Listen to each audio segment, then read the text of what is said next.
को पिक करना बहुत मुश्किल होता है।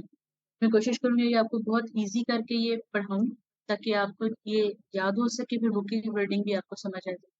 हम स्टार्ट कर रहे हैं with in 1 minute.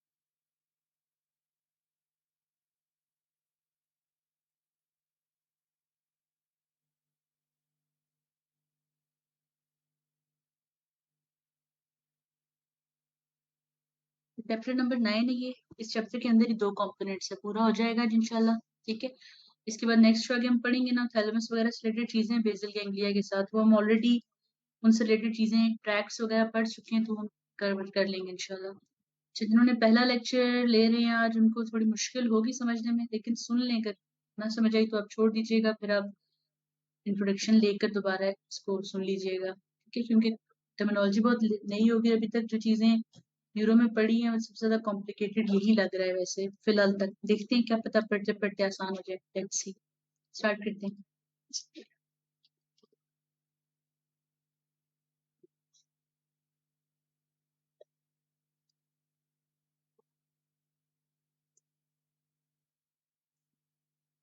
Recording in progress. आज का जो हमारा डिस्कशन का टॉपिक है वो है the reticular formation and limbic system. ये दो वैसे सेपरेट सिस्टम्स हैं, लेकिन हम इनको आज क्योंकि स्नेल में एज अ यूनिट इनको दिया हुआ, तो इन दोनों चीजों को हम इकट्ठे डिस्कस करेंगे। बात करेंगे रेटिकुलर फॉर्मेशन के बारे में, इसका इंट्रोडक्शन, इसका जनरल अरेंजमेंट कैसा है, इसमें प्रोजेक्शंस कौन सी हैं, इसके फंक्शंस क्या हैं। फिर लिम्बिक सिस्टम के बारे में देखेंगे ये क्या चीज है, इसके कंपोनेंट्स क्या है, इसकी कनेक्शंस क्या है, इसके पाथवेज कौन से हैं, एंड पे इसका फंक्शन क्या है। तो बात करते हैं रेटिकुलर फॉर्मेशन की। जो रेटिकुलर वर्ड है, उस वर्ड का लिटरल मीनिंग ही नेट लाइक है। ठीक है, ये एक नेट लाइक स्ट्रक्चर है वेरियस न्यूक्लियाई का, जो कि ब्रेन स्टेम के अंदर एम्बेडेड होते हैं, यानी कि मेडुला ऑब्लोंगेटा के अंदर भी, पॉन्स के अंदर भी, मिड ब्रेन के अंदर भी ये मौजूद हैं। ठीक है, और कहाँ शुरू होते हैं, मेसेनसेफलॉन यानी मिड ब्रेन में, और डाउनवर्ड एक्सटेंड होते जाते हैं मेडुला तक। और कुछ इसके न्यूरॉन्स जो हैं वो स्पाइनल कॉर्ड के सर्वाइकल सेगमेंट्स में भी प्रोजेक्ट करते हैं। जनरल अरेंजमेंट्स का इस तरह है कि 3 लॉन्गिट्यूडनल कॉलम्स में ये अरेंज्ड है। ठीक है, वैसे स्कैटर्ड कंसीडर किया जाता है इनको कि ये एम्बेड हुए हुए हैं, लेकिन फिर भी इनकी ग्रुपिंग की जा सकती है। एक इसकी मिड लाइन ग्रुपिंग है, ठीक है, जिसको मीडियन कॉलम कहते हैं, बिल्कुल यानी कि जो सेंटर में मौजूद है। ठीक है, मीडियन प्लेन में, उसको हम कहते हैं मीडियन रेटिकुलर फॉर्मेशन। ठीक है, रैफ वर्ड भी यूज करते हैं। इसके अंदर इंटरमीडिएट साइज न्यूरॉन्स होते हैं। फिर इसमें मीडियल कॉलम है, ठीक है, वो मिड लाइन से पैरेलल होता है। इसके अंदर लार्ज साइज न्यूरॉन है, और लेटरल कॉलम है जिसके अंदर छोटे साइज के न्यूरॉन्स हैं। ठीक है, इसके फंक्शंस में काफी सारी चीजें आ जाती हैं अलग, लेकिन टुगेदर रेटिकुलर फॉर्मेशन का फंक्शन जो है वो अरोजल में है, और बॉडी के दूसरे प्रोसेसेस को इन्फ्लुएंस करने में, क्योंकि ब्रेन स्टेम एक इंपॉर्टेंट पोर्शन है जहां से टू एंड फ्रो ट्रैक्ट्स जा रहे हैं, तो ये उसको इन्फ्लुएंस करता है। ठीक है, तो ये सब न्यूक्लियाई उसमें डिवाइडेड होते हैं, लेकिन वो फिर एक अंडरग्रेड की डोमेन से बाहर आ जाती है। तो जस्ट हम यहाँ पे इसको रिवीन की हद तक पढ़ेंगे। इसके एफरेंट प्रोजेक्शन की बात करते हैं। अब क्योंकि हमने बात की है कि सबसे इंपॉर्टेंट जगह पर लोकेटेड है ब्रेन स्टेम, जहाँ से टू एंड फ्रो पाथवेज जा रहे हैं, तो वहां अब इसकी प्रोजेक्शन इसमें सब इंपॉर्टेंट जगहों से आएगी। जैसे अगर बात करें तो स्पाइनल कॉर्ड से स्पाइनोरेटिकुलर ट्रैक्ट, स्पाइनोथैलेमिक ट्रैक्ट और मीडियल लेमनिस्कस आएंगे। ठीक है, क्रेनियल नर्व न्यूक्लियाई में वेस्टिबुलर, एकूस्टिक और विजुअल पाथवेज यहाँ आएंगे। ठीक है, एफरेंट प्रोजेक्शंस का मतलब है कि उन पॉइंट से रेटिकुलर फॉर्मेशन की तरफ आएंगे। ठीक है, सेरिबेलम से एक पाथवे है जिसका नाम है सेरिबेलो रेटिकुलर पाथवे। उसके बाद सबथैलेमस, हाइपोथैलेमिक, थैलेमिक न्यूक्लियाई और कॉर्पस स्ट्राइएटम और लिम्बिक सिस्टम। ठीक है, कॉर्पस स्ट्राइएटम जो है वो बेसल न्यूक्लियाई, जो ब्रेन के अंदर, सेरिब्रम के अंदर जो न्यूक्लियाई एम्बेडेड है उनका एक पार्ट है। ठीक है, उससे, और लिम्बिक सिस्टम जो भी हम पढ़ने वाले हैं ये एक सेपरेट सिस्टम है। इन सब जगहों से, यानी कि जितने इंपॉर्टेंट रीजन है ब्रेन के, उन सब से प्रोजेक्शन आती हैं रेटिकुलर फॉर्मेशन की तरफ। ठीक है, उसके अलावा प्राइमरी मोटर कॉर्टेक्स है फ्रंटल लोब की, और इवन सोमेस्थेटिक कॉर्टेक्स जो कि सारी की सारी सेंसेशन रिसीव करती है पैराइटल लोब की, उससे भी रेटिकुलर फॉर्मेशन में प्रोजेक्शंस आती है। ठीक है, इस पिक्चर में एक जनरल स्कीम है इनकी कि सेरिबेलम से, स्पाइनल कॉर्ड से, क्रेनियल नर्व से, ठीक है, कॉर्पस स्ट्राइटम से, ये सब जो डाइनसेफ्लॉन के न्यूक्लियाई हैं इनसे, लिम्बिक सिस्टम से और सोमैटोसेंसरी कॉर्टेक्स से इसमें जो है वो एफरेंट प्रोजेक्शंस आती हैं। ठीक है,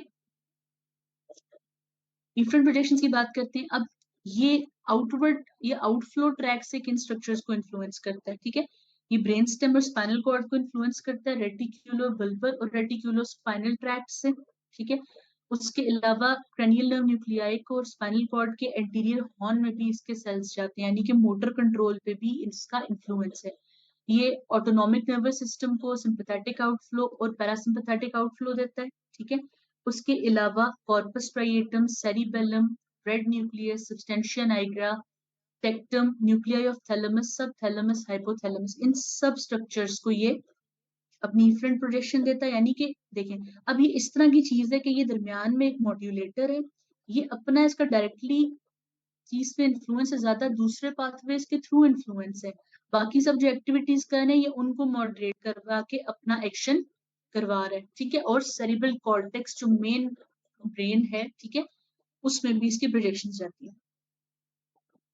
ये फिर स्कीमेटिक डायग्राम है जिसमें सारे स्ट्रक्चर्स के नाम मेंशन है ताकि आप इनको एक क्विक रिवाइज कर सकें। अब बात करते हैं फंक्शंस की रेटिकुलर फॉर्मेशन के। अब क्योंकि इतने सारे इसके कनेक्शंस हैं कि ऑलमोस्ट अभी तक हमने जितनी न्यूरल एनाटॉमी पढ़ी है, जितने इंपॉर्टेंट स्ट्रक्चर्स का अभी तक जिक्र आया है, हर एक के साथ इफरेंट या अपफ्रंट प्रोजेक्शंस है रेटिकुलर फॉर्मेशन की, तो इसी वजह से इसके फंक्शंस भी बहुत वास्ट है। सबसे पहले बात करते हैं स्केलेटल मसल की कंट्रोल की। ठीक है, अपने रेटिकुलर स्पाइनल ट्रैक्ट से और रेटिकुलर बल्बर ट्रैक्ट से, ठीक है, रेटिकुलर स्पाइनल और रेटिकुलर बल्बर ट्रैक्ट से जो रेटिकुलर फॉर्मेशन है ये अल्फा और गैमा मोटर न्यूरॉन्स की एक्टिविटी को इन्फ्लुएंस करता है। ठीक है, अल्फा और गैमा मोटर न्यूरॉन्स की एक्टिविटी को इन्फ्लुएंस करता है। अगर आप रिकॉल करें तो अल्फा न्यूरॉन्स वो थे जो एक्स्ट्रा फ्यूजल मसल फाइबर्स यानी मेन मसल फाइबर्स को इम्पेक्ट कर रहे थे कंट्रैक्शन को, और गैमा फाइबर्स वो थे, गैमा न्यूरॉन्स, जो इंट्राफ्यूजल फाइबर्स है, छोटे फाइबर्स जो प्रोप्रियोसेप्शन में इन्वॉल्व है, उनको कंट्रोल करते हैं। ठीक है, अब उनके थ्रू ये मसल टोन और रिफ्लेक्स एक्टिविटी को कंट्रोल करता है।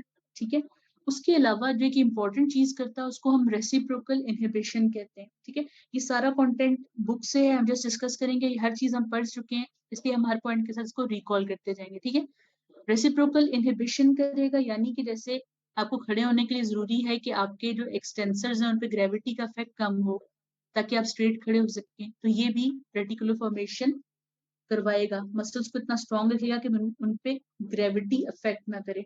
ठीक है, उसके अलावा इंपॉर्टेंट है कि ये मसल्स ऑफ फेशियल एक्सप्रेशन को कंट्रोल करता है।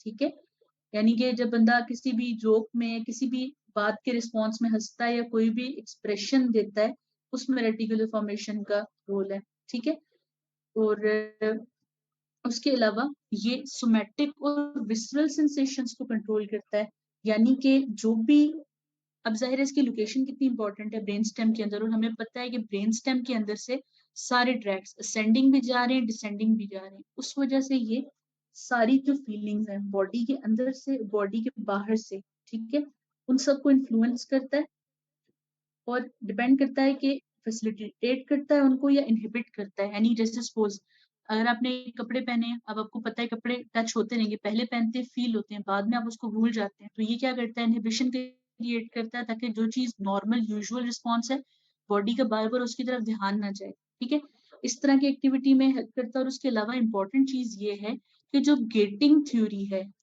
कि गेटिंग थ्योरी ऑफ पेन हमने पढ़ी थी, कि अगर आप कहीं पर पेन हो रहा हो वहां पर अगर आप कोई और स्टिमुलस दें जैसे टच या प्रेशर का, तो ब्रेन उस टच या प्रेशर को ज्यादा रिस्पॉन्स करता है एज कम्पेयर टू पेन। तो कहते हैं कि पेन का गेट क्लोज करके हमने टच या प्रेशर का गेट ओपन किया है, तो इस चीज में भी रेटिकुलर फॉर्मेशन का बहुत ज्यादा रोल है। उसके बाद बात करते हैं एएनएस की।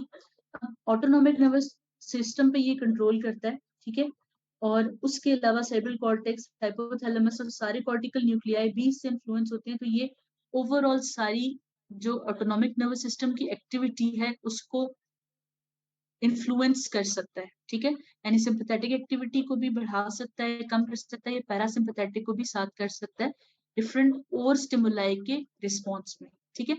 उसके अलावा इसका एंडोक्राइन सिस्टम पर इन्फ्लुएंस है।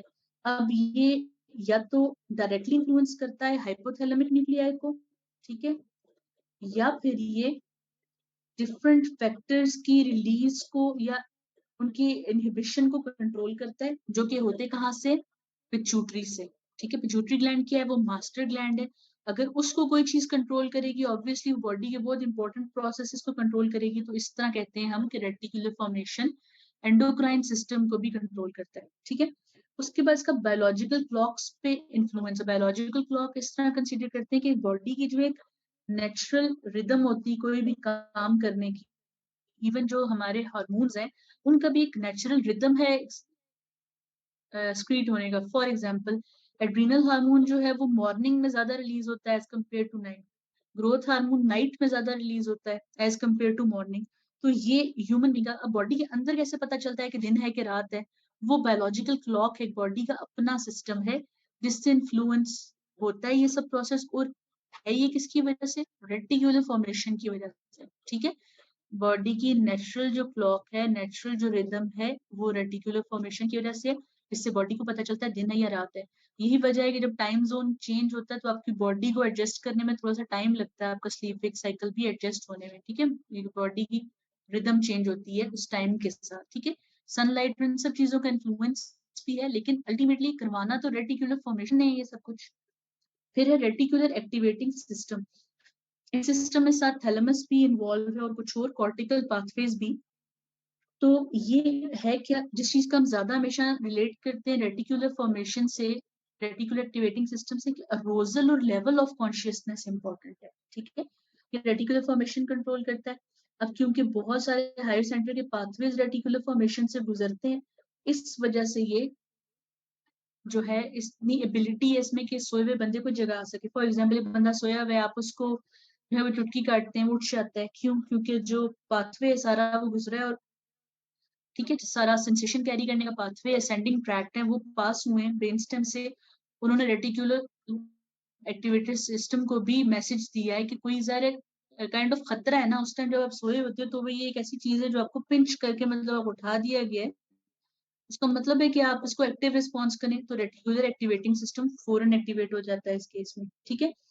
और उसके अलावा वेकफुलनेस की डिग्री, यानी कितना आपने रिस्पॉन्स करना है, नींद आने का सारा फिनोमेना, किस टाइम सो जाना है, किस टाइम जागना है, ये सब रेटिकुलर एक्टिवेशन सिस्टम से कंट्रोल होता है, ठीक है। इसकी एग्जांपल मैंने एक पेशेंट की देखी थी कि वो वैसे सेरिब्रल कॉर्टेक्स उसका डेड था, लेकिन उसके ब्रेन स्टेम फंक्शनल थी। तो यानी वो समझता कुछ भी नहीं था, जस्ट वो सोता और जागता था नॉर्मल ह्यूमन बींग्स की तरह, यानी रात जब होती थी वो सो जाता था और सुबह उठ जाता था, बाकी उसकी कॉर्टिकल कोई एक्टिविटी नहीं थी, ना मूवमेंट थी, ना सुनना था, ना कोई चीज थी। जस्ट जो है वो रेटिकुलर एक्टिवेटिंग सिस्टम की वजह से वो सोता जागता था, ठीक है। और इसके अलावा कहीं पे ये भी रिपोर्टेड है कि बंदा स्माइल कर सकता है अगर उसका रेटिकुलर फॉर्मेशन फंक्शनल हो, क्योंकि muscles of facial expression control होते हैं।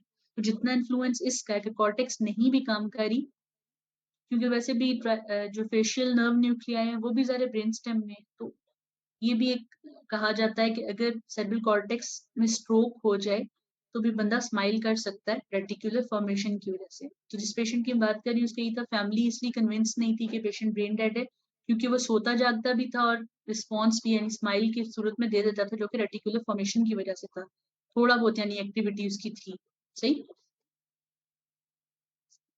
तो ये समरी है, ठीक है, कि सारी तरह की एक्टिविटी, क्योंकि सब कुछ यहाँ से होकर गुजरेगा, ये हर तरह की एक्टिविटी को, चाहे वो जनरल सेंसेशन से रिलेटेड हो, स्पेशल सेंसेशन से रिलेटेड हो, कंट्रोल करेगा, और इन टर्न मोटर रिस्पॉन्स को, स्केलेटल मसल के रिस्पॉन्स को कंट्रोल करेगा, ठीक है।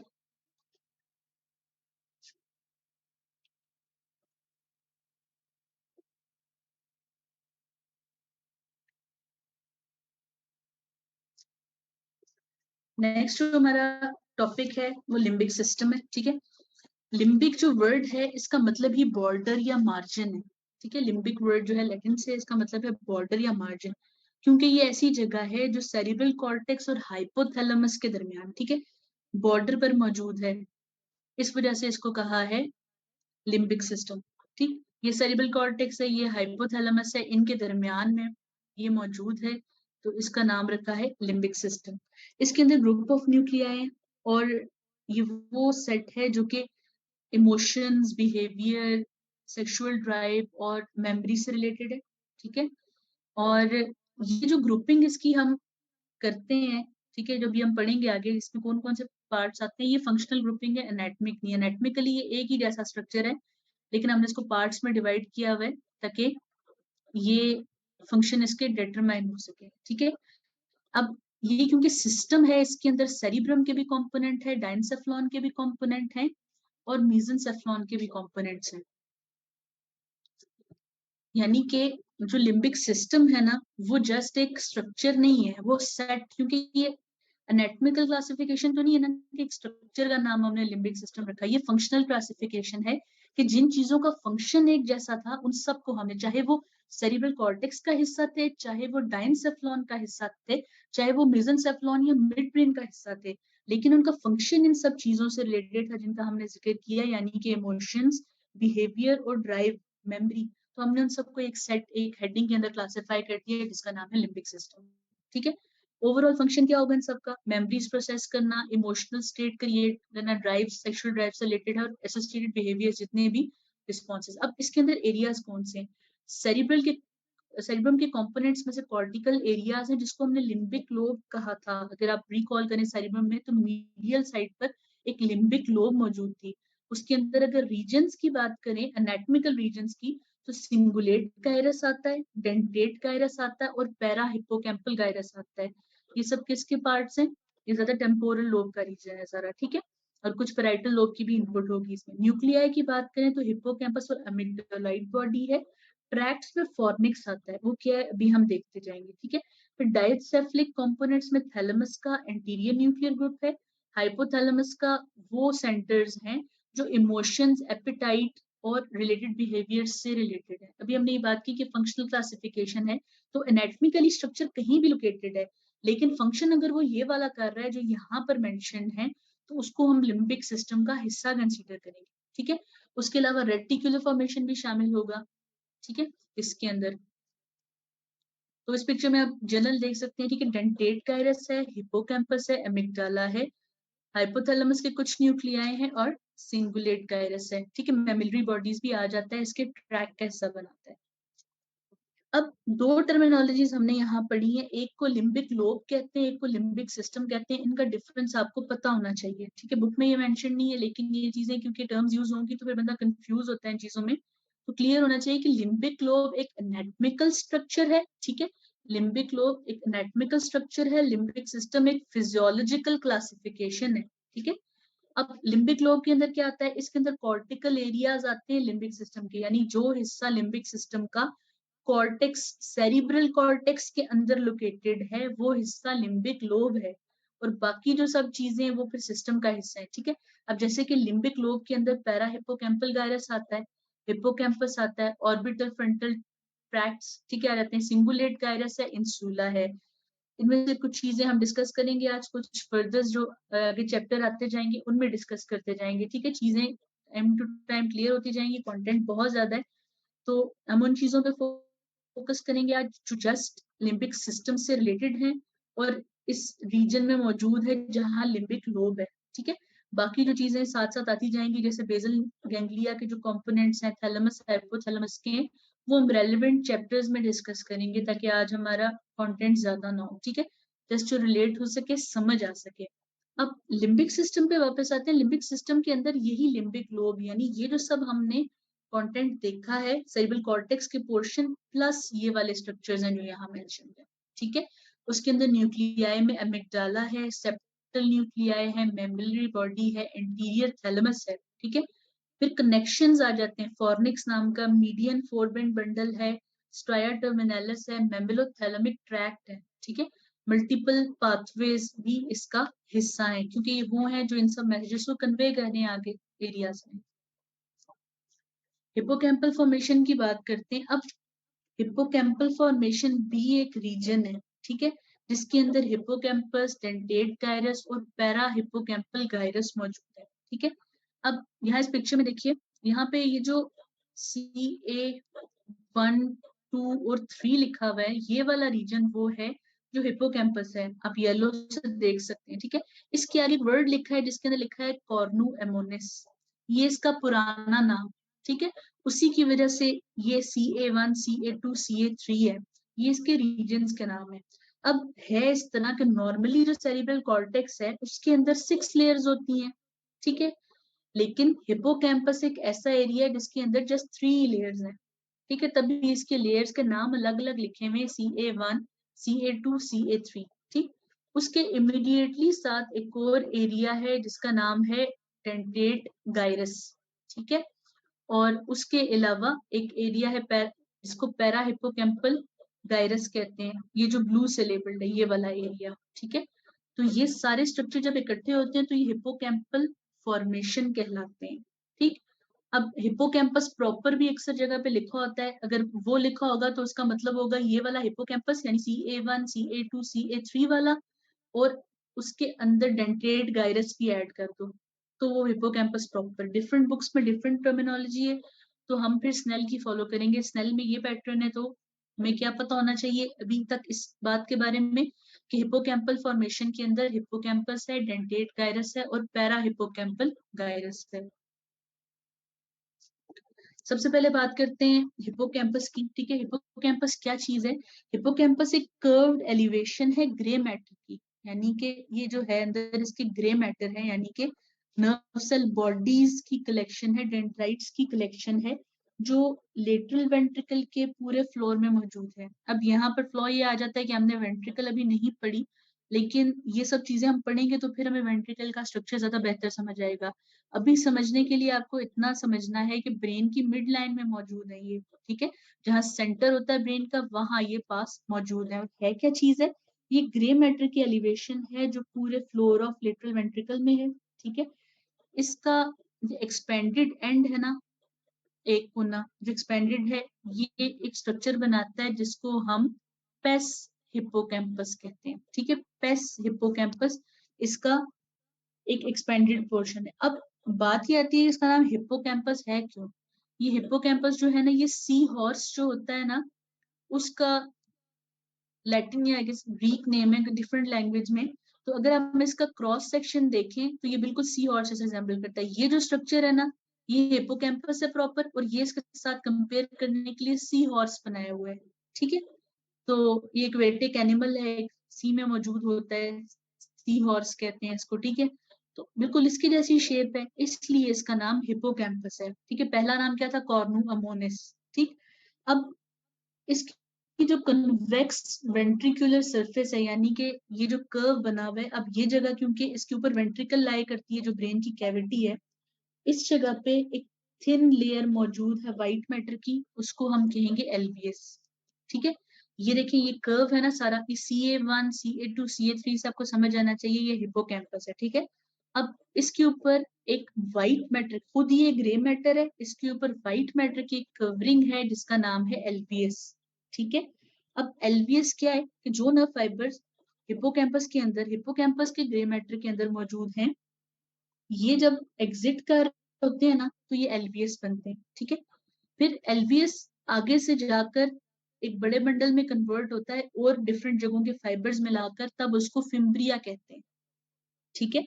और फिम्ब्रिया जो है फिर आगे जाकर क्रस ऑफ फोर्निक्स बनाता है, वो आगे हम नेक्स्ट स्लाइड में देखते हैं। लेकिन अभी इस लेवल तक ये पता होना चाहिए कि हिप्पोकैम्पस क्योंकि ग्रे मैटर है, इसके अंदर बहुत सारे न्यूक्लियाई हैं, और न्यूक्लियाई की सेल बॉडीज और डेंड्राइट्स हैं। उनके एक्सॉन्स जब एग्जिट करते हैं तो उस टाइम वो क्या करते हैं, जहाँ कलेक्ट होते हैं सारे, तो वो एलबीएस है, ठीक है। एलबीएस व्हाइट मैटर्स का बंडल है, और वो जब फर्दर एक्सटेंड करते हैं तब वो फिम्ब्रिया कहलाते हैं, ठीक। फिम्ब्रिया से नेक्स्ट क्या होता है?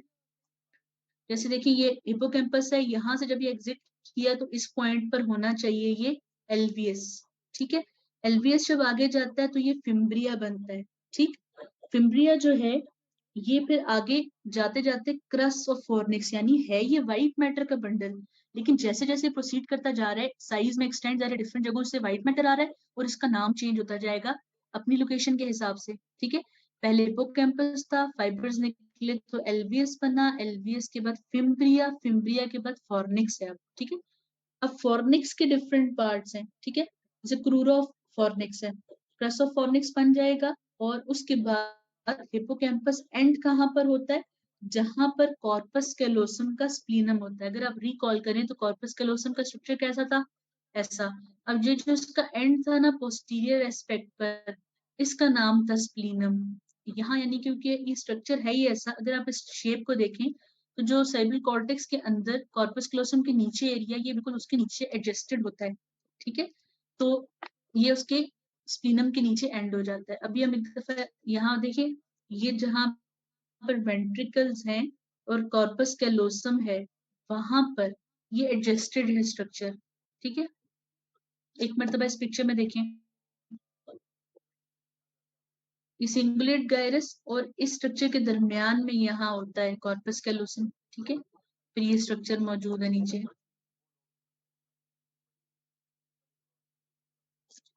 अच्छा, इस पिक्चर में आपने एक चीज नोटिस करनी है जो मैंने हाईलाइट की है, इसका नाम है सबिक्यूलम स्ट्रक्चर का। ये भी एक हिपोकैम्पस का स्ट्रक्चर है, ठीक है। इसकी इंपॉर्टेंस ये, अभी हमने बात की कि बाकी जो सारा सेरिब्रम है वो 6 लेयर्ड है, लेकिन हिपोकैम्पस 3rd लेयर है। तो ये सबिक्यूलम वो पॉइंट है जहां 3 से 6 लेयर वाली ट्रांजिशन होती है, ठीक है। यानी कि यहाँ से पीछे पीछे हिप्पोकैम्पस की 3 लेयर्स हैं और इससे आगे सेरेब्रल कॉर्टेक्स वाली 6 लेयर्स हैं, यानी जो ट्रांजिशन है वो यहाँ होती है सबिक्यूलम के लेवल पर।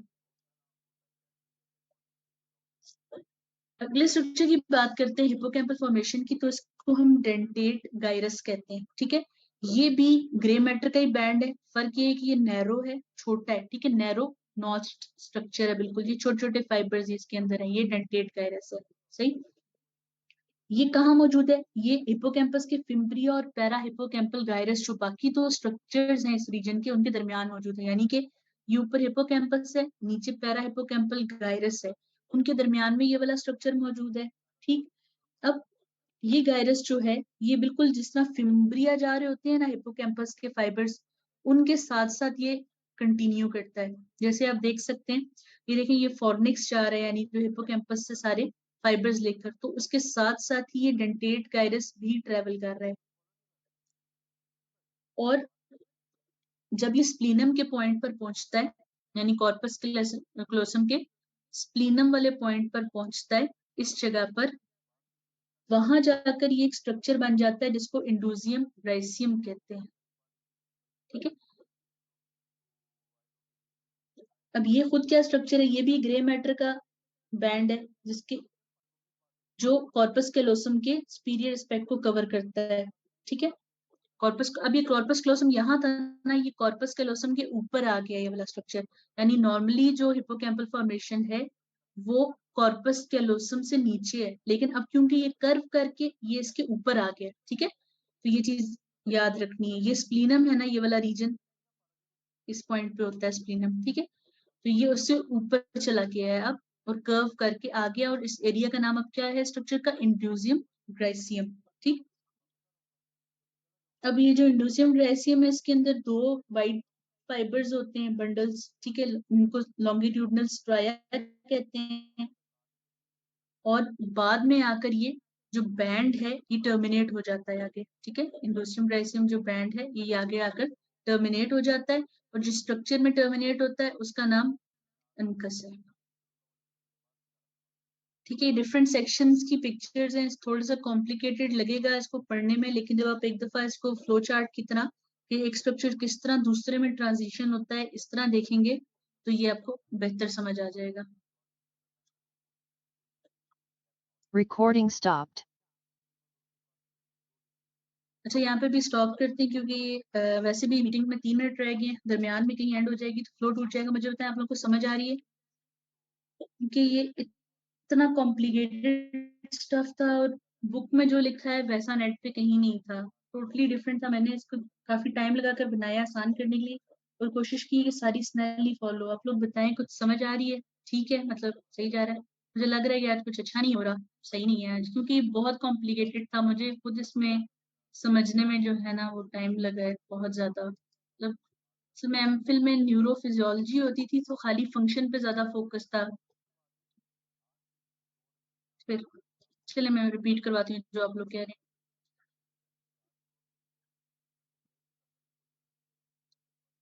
वापस आते हैं एलबीएस पे। सिंपली ये है बच्चों के जो जैसे हमने हिप्पोकैम्पस की बात की है ना, हिप्पोकैम्पस ग्रे मैटर है। ग्रे मैटर का मतलब है नर्व सेल बॉडीज और उसके डेंड्राइट्स। तो एक्सॉन्स क्या करते हैं, वो व्हाइट फाइबर्स होते हैं ना, बंडल्स।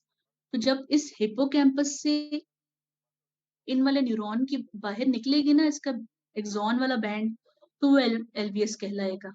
ठीक है, वही एलवीएस आगे कंटिन्यू होके फिम्ब्रिया बनेगा, वही फिम्ब्रिया आगे जाके फॉर्निक्स बनेगा। ठीक है, इस तरह है ये। सही, लेक्चर गुड है। चलो यार, आपने तो मेरा हौसला बढ़ा दिया, वरना मुझे लग रहा था शायद ये सही नहीं होगा। अच्छा, उसके एलवीएस हो गया। अच्छा, अगला पूछा हिप्पोकैम्पस, नहीं समझ आया। अच्छा चलिए मैं आपको दोबारा बताती हूँ, ठीक है। और सेकंड लास्ट स्लाइड में रिपीट करवा दूँ, मेरे को मसला नहीं है, ठीक है। आप लोग ये भी कर सकते हैं कि स्नेल भी साथ खोल के रख सकते हैं अगर आपको लगे कि कुछ। सारे बताती हूँ, सारे रिपीट, इसलिए आज छोटा चैप्टर रखा। आप लोगों ने देख के सोचा होगा एक चैप्टर क्यों है, अब अंदाजा होगा एक चैप्टर क्यों है। अच्छा, अगला क्वेश्चन था कि हिप्पोकैम्पस नहीं समझ आया। अच्छा, हिप्पोकैम्पस के बारे में एक बात समझनी है ना कि असल में आपको अगर इसकी लोकेशन नहीं समझ आई ना तो वो इतना मसला नहीं है। लोकेशन जो है ना वो हम तब ज्यादा अच्छी समझेंगे जब हम बाकी चीजें पढ़ लेंगे। अभी मैंने साइब्रम वाले चैप्टर में से अगर आपने बुक से देखा होगा तो मैंने टेलाकोइडिया, मेमोरी बॉडी, एपिथैलेमस, ये सब चीजें स्किप करवाई हैं, इसलिए कि ये अभी रेलेवेंट नहीं है ज्यादा। ये पढ़ी तो ये मिक्स करी। आप जस्ट इतना समझ लें कि हिप्पोकैम्पस एक ऐसा स्ट्रक्चर है जो ग्रे मैटर है।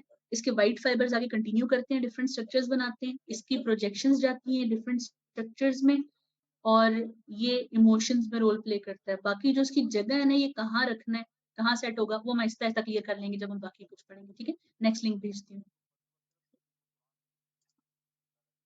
जिनका क्वेश्चन रहेगा काइंडली वो नेक्स्ट में मुझे दोबारा पूछ